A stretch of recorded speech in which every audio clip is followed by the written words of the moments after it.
Assalamualaikum warahmatullahi wabarakatuh.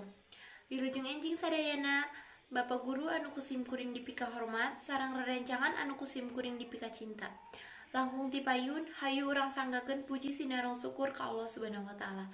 Di mana dugi ka dinten ieu urang masih dipasi kasehatan lahir sareng batina. Sate acana tepangkeun wasta abi Siti Yulia Oktaviani, abi ti kelas 11 A Farmasi. Bapak Guru anu kusim kuring dipika hormat, dina ieu waktos simkuring bade ngadugikeun sakumaha pentingna hirup sehat kanggo urang sadayana.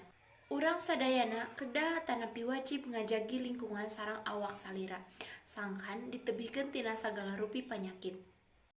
Kitu, urang sadayana kedah ngalaksanakeun hirup sadidinten ku cara anu sehat.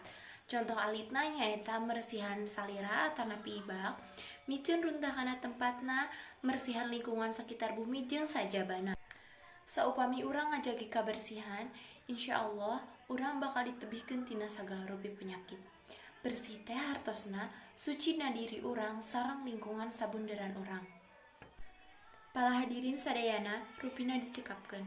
Sakitu nu dipika hatur, kirang langkungna mugia dihapunten. Wassalamualaikum warahmatullahi wabarakatuh.